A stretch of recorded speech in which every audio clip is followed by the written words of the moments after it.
Assalamualaikum warahmatullahi wabarakatuh. Kami dari kelompok 4 yang beranggotakan saya sendiri, Meisya Vanessa, bersama kedua rekan saya, Leni Karisma dan Liza Fitra Utami. Pada pertemuan kali ini, kami akan mempresentasikan materi mata kuliah analisis laporan keuangan dengan judul Konsep Laba dan Nilai Wajar dalam Analisis Laporan Keuangan. Baiklah, langsung saja kita masuk ke pembahasan pertama. Materi pertama akan dibacakan oleh saya sendiri.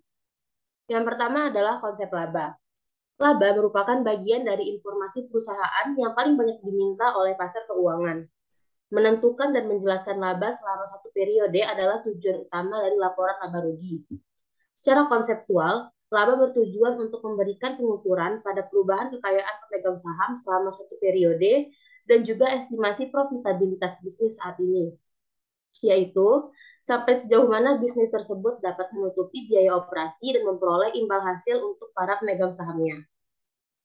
Pemahaman mengenai dua peran laba sangat penting untuk dianalisis, khususnya peran laba yang terakhir yaitu sebagai indikator profitabilitas perusahaan, yang merupakan hal yang sangat penting bagi para analis karena laba membantu dalam memperkirakan potensi laba masa depan dari bisnis tersebut, yang merupakan salah satu tugas penting dalam analisis bisnis.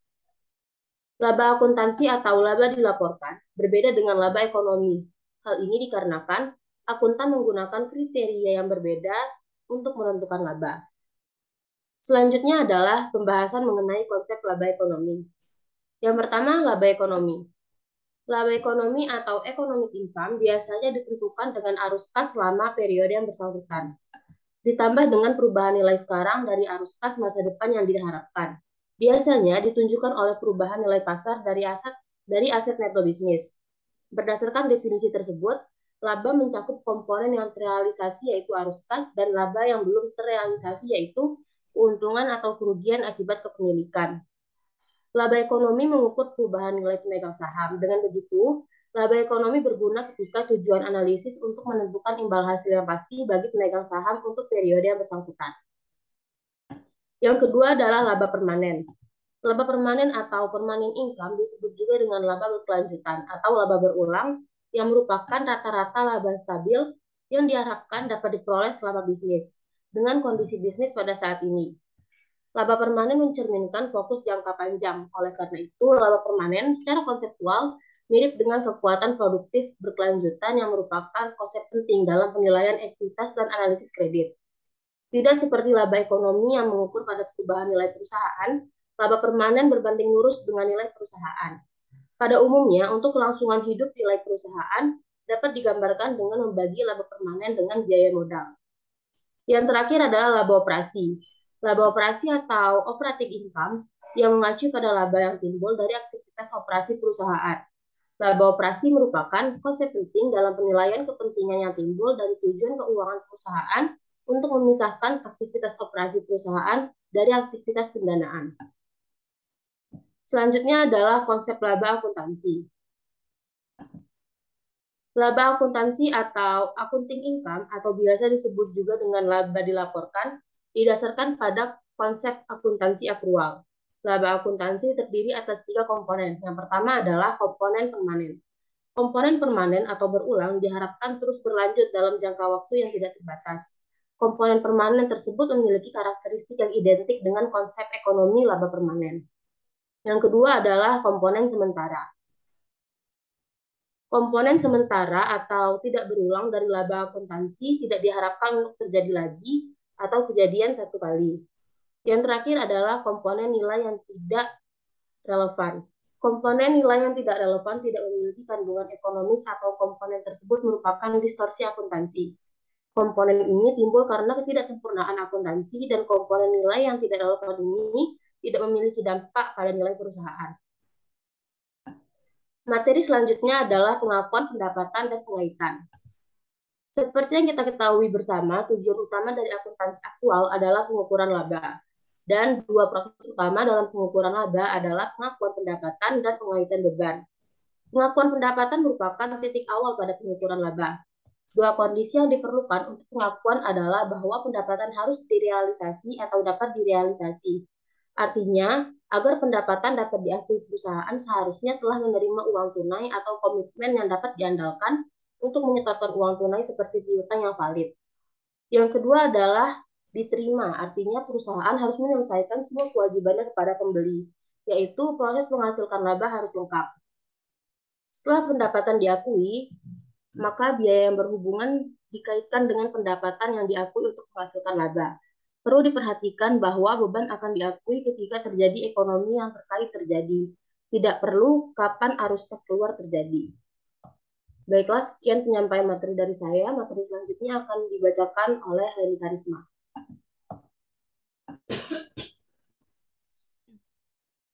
Baik, selanjutnya itu perbedaan laba akuntansi dengan laba ekonomi. Yang pertama, konsep laba alternatif. Konsep laba ekonomi sangat berbeda dengan konsep laba permanen. Pembuatan standar akuntansi menghadapi dilema menyangkut konsep mana yang harus ditekankan. Meskipun masalah tersebut sebagian dapat diselesaikan dengan melaporkan pengukuran laba alternatif. Dilema ini terkadang menghasilkan pengukuran laba akuntansi yang tidak konsisten. Yang kedua, biaya historis. Pengukuran laba berdasarkan biaya historis menunjukkan perbedaan antara laba akuntansi dan laba ekonomi. Penggunaan biaya historis mempengaruhi laba dalam dua cara. Yang pertama, biaya penjualan kini tidak tercermin pada laporan laba rugi, seperti dalam metode persediaan yaitu metode FIFO. Dan yang kedua yaitu keuntungan dan kerugian yang belum direalisasi tidak diakui. Ketiga, basis transaksi. Laba akuntansi biasanya mencerminkan dampak transaksi. Dampak ekonomi yang tidak disertai transaksi yang wajar sering tidak dipertimbangkan. Misalnya, kontrak pembelian tidak diakui dalam laporan keuangan sampai transaksi terjadi. Yang keempat, konservatisme. Konservatisme mengakibatkan pengakuan kejadian penurunan laba dengan segera, meskipun tidak ada transaksi yang menunjang. Misalnya penurunan nilai persediaan, namun dampak dari kejadian peningkatan laba ditunda sampai direalisasikan. Hal ini menimbulkan bias konservatif dalam laba akuntansi. Yang kelima itu manajemen laba. Manajemen laba menyiapkan distorsi pada laba akuntansi yang tidak dapat dihubungkan dengan realitas ekonomi. Namun, salah satu bentuk manajemen laba, peralatan laba, dalam berbagai kondisi mungkin dapat meningkatkan kemampuan laba akuntansi untuk mencerminkan laba permanen. Selanjutnya yaitu implikasi analisis. Yang pertama, penyesuaian laba permanen.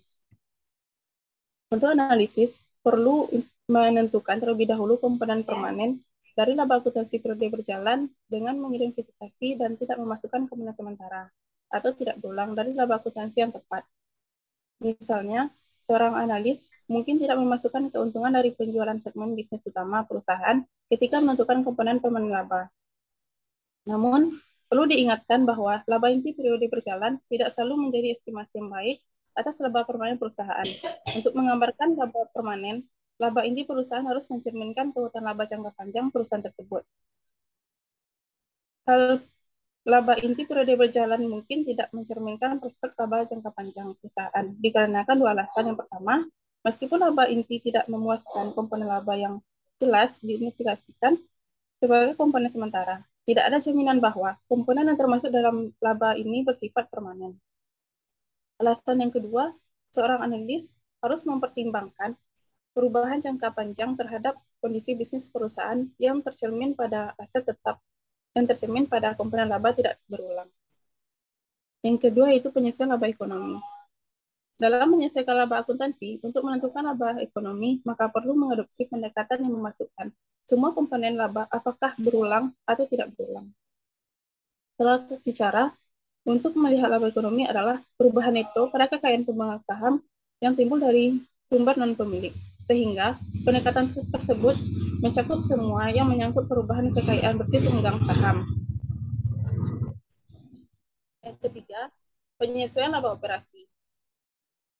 Pada saat menentukan laba operasi, analis yang bertugas sering memulai dengan menentukan laba inti, di mana mereka tidak memasukkan komponen laba non-operasi seperti beban bunga. Namun, laba operasi mencakup semua komponen pendapatan dan beban yang terkait dengan bisnis operasi perusahaan, tanpa melihat apakah komponen tersebut recurring atau non-recurring. Apakah laba operasi harus mencakup atau tidak memasukkan pos tidak berulang, menjadi masalah yang diperdebatkan dan akan bergantung pada tujuan analis. Selanjutnya, yaitu akuntansi nilai wajar.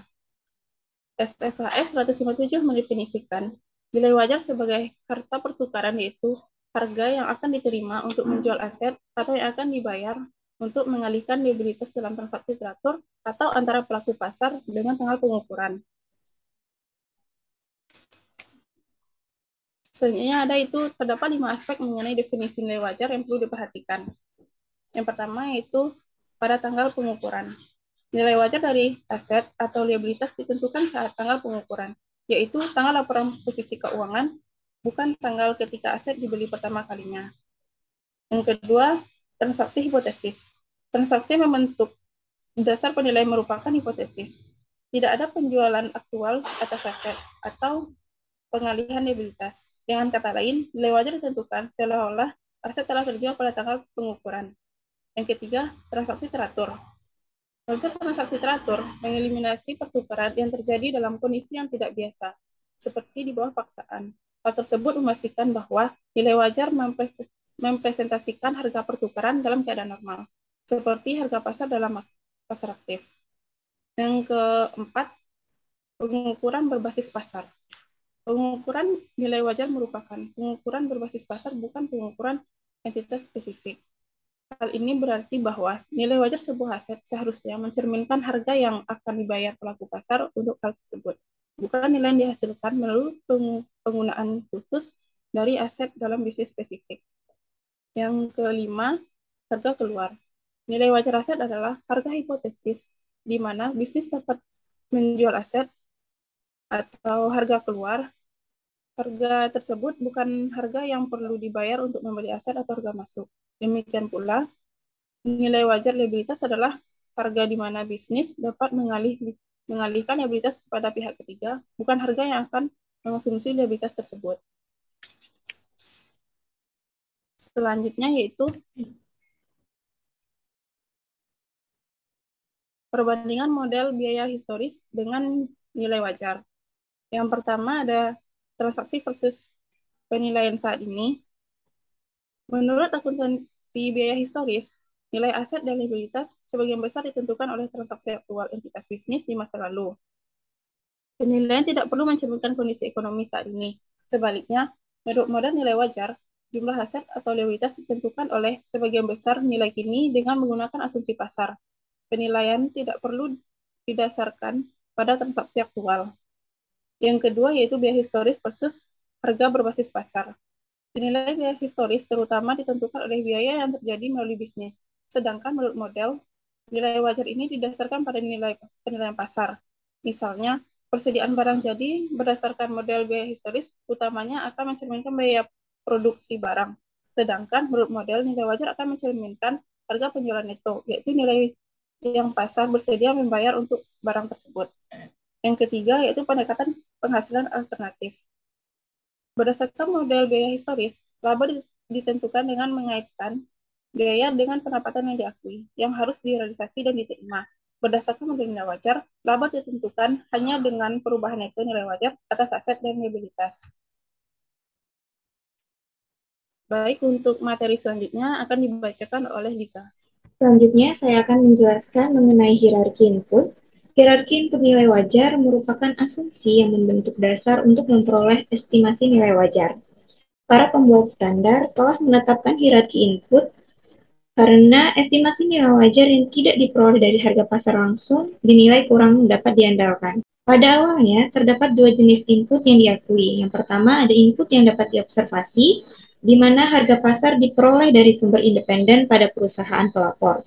Yang kedua, ada input yang tidak dapat diobservasi, di mana nilai wajar ditentukan dengan asumsi yang diberikan oleh perusahaan pelapor karena aset dan liabilitas tidak diperdagangkan. Input yang dapat diobservasi selanjutnya diklasifikasikan berdasarkan apakah harga tersebut diperoleh dari pasar primer atau pasar sekunder. Hal tersebut menimbulkan 3 level hierarki input. Level pertama yaitu input ini adalah harga kuotasian di mana pasar aktif untuk aset atau liabilitas yang identik yang dapat diakses entitas pada tanggal pengukuran. Harga tersebut merupakan input yang paling dapat diandalkan dan harus digunakan dalam menentukan nilai wajar apabila tersedia. Selanjutnya ada input level 2. Input ini merupakan Harga kuotasian dari pasar aktif untuk aset atau liabilitas yang serupa tetapi tidak identik, atau harga kuotasian untuk aset atau liabilitas yang identik di pasar yang tidak aktif. Oleh karena itu, meskipun input tersebut benar harga pasar, harga tersebut dapat berupa aset atau liabilitas yang tidak identik dengan input yang sedang dinilai atau kuotasian. Mungkin bukan untuk harga saat ini karena perdagangan yang jarang terjadi. Yang terakhir yaitu input level 3, input yang tidak dapat diobservasi dan digunakan ketika aset atau liabilitas tidak diperdagangkan, atau ketika substitusi yang diperdagangkan tidak dapat diidentifikasi. Input level 3 mencerminkan asumsi manajer itu sendiri yang berkaitan dengan penilaian termasuk internal dari dalam perusahaan. Hierarki input ini sangat penting. Seperti input level 1 harus menjadi input yang umumnya digunakan dan input level 3 harus digunakan secukupnya. SFIE 157 juga mengatur pengungkapan catatan kaki di mana informasi yang terkait level input yang digunakan untuk menentukan nilai wajar harus dilaporkan. Seorang analis dapat menggunakan informasi tersebut untuk mengevaluasi tingkat keandalan jumlah nilai wajar yang diakui. Terakhir, perlu diperhatikan bahwa meskipun input level 1 dan input level 2 tersedia untuk menilai aset dan liabilitas keuangan, kebanyakan aset operasi dan liabilitas mungkin perlu menggunakan input level 3. Selanjutnya, mengenai teknik penilaian. Teknik penilaian yang tepat itu tergantung pada ketersediaan input data. Sebelum teknik dipilih, maka harus digunakan secara konsisten, kecuali ada beberapa perubahan keadaan yang memungkinkan penentuan nilai wajar yang lebih akurat. Ada 3 pendekatan dasar untuk penilaian. Yang pertama yaitu pendekatan pasar. Sesuai namanya, pendekatan pasar menggunakan harga baik secara langsung atau tidak langsung dari transaksi pasar yang sebenarnya. Kadang-kadang harga pasar perlu ditransformasikan ke dalam beberapa cara dalam menentukan nilai wajar. Pendekatan ini dapat digunakan untuk sebagian besar input level 1 atau input level 2. Pendekatan penghasilan. Dalam pendekatan penghasilan, nilai wajar diukur dengan mendiskontokkan harapan arus kas atau laba masa depan untuk periode berjalan. Harapan pasar saat ini perlu digunakan sejauh mungkin dalam menentukan nilai diskonto. Yang ketiga yaitu pendekatan biaya. Pendekatan biaya ini digunakan untuk menentukan biaya pengganti saat ini untuk aset, yaitu menentukan biaya untuk menggantikan kapasitas manfaat yang tersisa dari suatu aset. Dalam pendekatan ini, nilai wajar ditentukan sebagai biaya kini kepada pelaku pasar untuk memperoleh atau membangun aset pengganti dengan manfaat yang sebanding setelah disesuaikan dengan pengembangan teknologi, pemakaian alam, dan kerusakan alam atau keusangan ekonomis. Selanjutnya, mengenai implikasi analisis, adopsi akuntansi nilai wajar mempunyai implikasi yang signifikan bagi para analis laporan keuangan. Yang pertama, terdapat keunggulan dari akuntansi nilai wajar, yaitu mencerminkan informasi terkini. Yang kedua, kriteria pengukuran yang konsisten. Selanjutnya, komparabilitas. Tidak ada bias konservatif dan lebih berguna untuk analis ekuitas. Namun, di samping keunggulan dari akuntansi nilai wajar tentu memiliki kelemahan juga yang diungkapkan oleh para analis. Yang pertama, objektivitas lebih rendah, kerentanan terhadap manipulasi. Yang ketiga, dia menggunakan input level 3. Yang keempat, tidak adanya konservatisme. Dan yang kelima, yaitu volatilitas laba yang berlebihan. Ada masalah yang perlu dipertimbangkan dalam analisis laporan keuangan yang dibuat dengan nilai wajar, yaitu berfokus pada laporan posisi keuangan. Saat ini, laporan laba rugi bisa dibilang laporan yang paling penting untuk analisis. Secara khusus, analisis ekuitas yang cenderung kurang memberi perhatian pada laporan posisi keuangan. Alasannya bahwa laporan posisi keuangan tidak perlu informatif dalam model biaya historis. Hal ini akan berubah dengan diterapkannya akuntansi nilai wajar. Laporan posisi keuangan akan menjadi laporan yang penting jika bukan yang paling penting untuk analisis. Sebaliknya, laporan laba rugi akan kehilangan sebagian besar laporan yang penting karena laba bottom line hanya untuk mengukur perubahan neto aset dan liabilitas. Oleh karena itu, fokus analisis laporan keuangan akan beralih dari laporan posisi keuangan. Yang kedua, menyatakan kembali laba.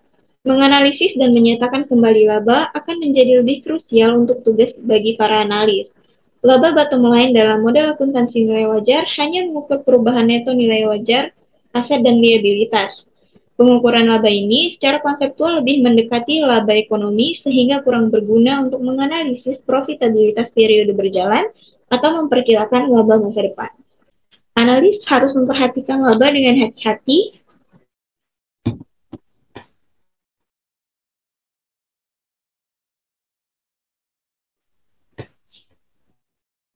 Analis harus memperhatikan laba dengan hati-hati untuk memisahkan dampak dari operasi saat ini dari keuntungan yang belum direalisasi dan kerugian akibat perubahan nilai wajar, aset, dan liabilitas. Yang ketiga, menganalisis penggunaan input. Seperti yang telah dijelaskan sebelumnya, input level 3 kurang dapat diandalkan dan lebih rentan terhadap manipulasi. Oleh karena itu, tugas utama dalam analis laporan keuangan ketika menggunakan informasi akuntansi nilai wajar adalah menganalisis level input yang telah digunakan untuk menentukan nilai aset dan liabilitas. Secara khusus, penting untuk mengidentifikasi dan menguantifikasi sejauh mana input level 3 digunakan dalam menentukan nilai wajar. Penggunaan secara meluas dari input level 3 merupakan indikator penting dari kualitas atau kekurangan atas laporan keuangan tersebut. Untungnya, perusahaan diminta untuk memberikan pengungkapan catatan kaki yang terperinci terkait asumsi yang mendasari pada estimasi nilai wajarnya. Termasuk jenis input yang digunakan informasi ini akan menjadi sangat penting dalam mengevaluasi kualitas dari informasi laporan keuangan. Yang terakhir yaitu menganalisis liabilitas keuangan. Nilai wajar dari efek utang berkurang dengan adanya penurunan kelayakan kredit.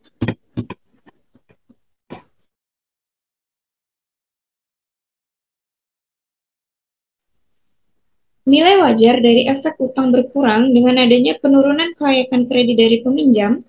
Hal ini membuat situasinya berlawanan sehubungan dengan penilaian liabilitas keuangan suatu bisnis. Penurunan kelayakan kredit bisnis akan mengakibatkan menurunnya nilai wajar dari kewajiban utang. Penurunan nilai wajar dari kewajiban utang akan mengakibatkan pengakuan keuntungan yang belum direalisasikan yang seolah-olah akan melakukan penggelembungan laba selama periode tersebut. Dasar pemikiran untuk perlakuan akuntansi ini adalah ketika seluruh laporan posisi keuangan dibuat berdasarkan nilai wajar.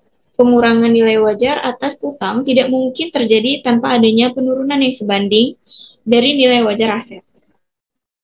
Oleh karena itu, apabila dibuat secara bersamaan, maka mungkin tidak ada kenaikan artifisial dalam ekuitas. Meskipun penjelasan tersebut masuk akal, masih terdapat masalah dengan bagaimana perlakuan akuntansi tersebut akan mempengaruhi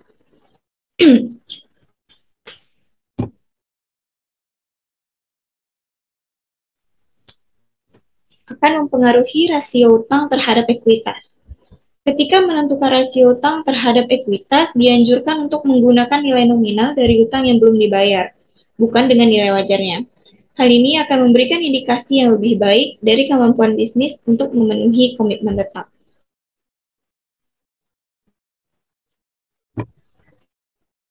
Yang terakhir, mengenai status terkini dari pengadopsian nilai wajar. Pada saat ini, akuntansi nilai wajar dapat diterapkan terutama untuk aset dan liabilitas yang bersifat keuangan dalam arti luas. Aset dan liabilitas ini mencakup efek yang dapat diperdagangkan, investasi, instrumen keuangan, dan kewajiban utang. SFAS 157 tidak menetapkan aset dan liabilitas baru yang harus menggunakan model nilai wajar. Akan tetapi, baru-baru ini SFAS 159 mengizinkan perusahaan untuk mengadopsi secara sukarela akuntansi nilai wajar untuk aset dan liabilitas keuangan mereka sendiri. Selain itu, keuangan dan liabilitas keuangan, baru-baru ini aset dan liabilitas yang terkait dengan dana pensiun dan manfaat purnakarya diharuskan untuk dinilai atas dasar nilai wajar pada laporan posisi keuangan. Hal tersebut dimuat dalam SFAS 158. Akan tetapi, keuntungan yang belum direalisasikan dan kerugian akibat perubahan aset dan liabilitas ini tidak diakui dalam laba neto. Selanjutnya dalam FEASB dan IASB, saat ini sedang terlibat dalam pengujian bagaimana penerapan model akuntansi nilai wajar lebih komprehensif dapat dilakukan, termasuk menggunakan model nilai wajar untuk aset operasi dan liabilitas. FASB secara bersamaan juga mempertimbangkan suatu proyek yang secara radikal mengubah penyajian laporan keuangan. Perubahan ini mempunyai implikasi yang penting terhadap analisis laporan keuangan itu sendiri. Sekian penjelasan dari saya kembalikan kepada moderator. Baiklah, sekian presentasi dari kami. Kelompok 4, apabila ada kesalahan dan kekurangan, kami mohon maaf. Kami sudahi. Wabillahi taufiq wal hidayah. Wassalamualaikum warahmatullahi wabarakatuh.